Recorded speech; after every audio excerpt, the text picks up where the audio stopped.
Let's do this. Everyone loves buying new technology, new CAD, new phones, new dashboards, new AI tools. But when it comes time to train people who actually have to use it, suddenly there's no budget. Today we're going to talk about what really happens when training lags technology, why figure it out as you go is not a strategy, and how the hidden costs show up in burnout, turnover, HR nightmares, and public safety risk. And that's coming up next on TiPS Today in Public Safety. Welcome to TiPS Today in Public Safety, your go-to podcast for today's breaking stories in public safety news. Here's your host, Fletch, with today's tips. Welcome to TiPS Today in Public Safety. This is Fletch. I'm a NENA certified ENP, and every Monday, Wednesday, and Friday, I dig into the uncomfortable real-world conversations facing emergency communications professionals. Today's episode hits close to home for a lot of centers. We're going to talk about training debt. Not the kind that shows up on a spreadsheet, but the kind that shows up in sick time, resignations, grievances, and those quiet mistakes at 2 a.m. in the morning. Because when leadership says, we don't have budget for training, what they really mean is, we're about to pay for this somewhere else. No budget is still a budget decision.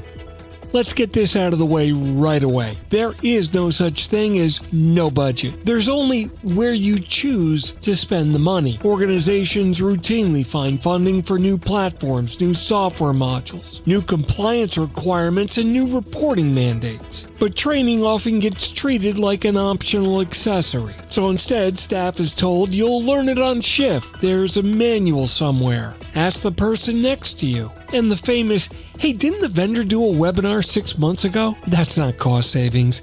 That's cost deferral. And trust me, the interest rate is freaking brutal.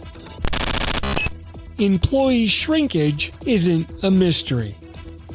When training lags technology, people leave. Not because they don't care and not because they're lazy, but because they're being asked to operate a complex system without competence or support. Now, what that looks like in the real world, longer call handling times, increased errors and rework, fear of touching the system, and stress responses that will turn into burnout. And eventually, you're going to see an increase in sick calls, FMLA usage, transfers, and resignations. People don't quit technology, typically. They quit feeling unsafe doing their job.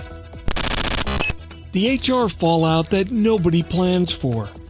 Now here's the part that leadership rarely connects back to training. When something goes wrong, HR gets involved. And that's when the questions start. Was the employee trained? Was the training documented?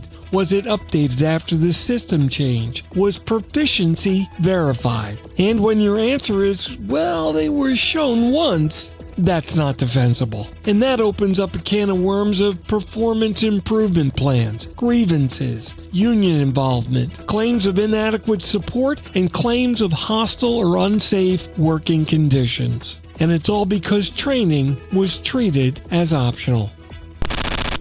Reality check. Technology doesn't replace competence. Here's the reality check. Modern emergency communications technology is not intuitive. That means NG911 platforms, integrated CAD, AI-assisted tools, and data-rich interfaces. These systems demand higher skill, not less. But every new feature adds cognitive load, adds decision pressure, adds risk if misunderstood. So if training doesn't keep pace, the technology actually becomes a liability. And the cost isn't theoretical. It shows up in things like staff attrition, operational risk, and public trust erosion. The bottom line.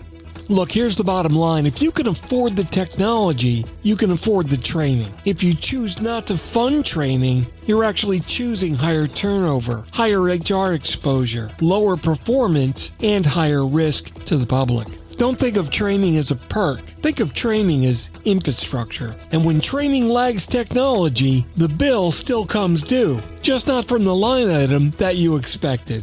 That wraps up today's episode of TiPS, Today in Public Safety. Thanks so much for listening. I hope this gave you and your leaders a fresh look on training in 911. For more updates and insights, remember to follow me on social media at Fletch911. You can visit 911tips.com, where you'll find a complete archive of previous episodes. Check out all my blogs at fletch.tv, and my professional site is at fletch911.com. Stay safe, thanks so much for listening, and if you're in public safety, thanks for what you do every single day. Stay safe, I'll catch you next time.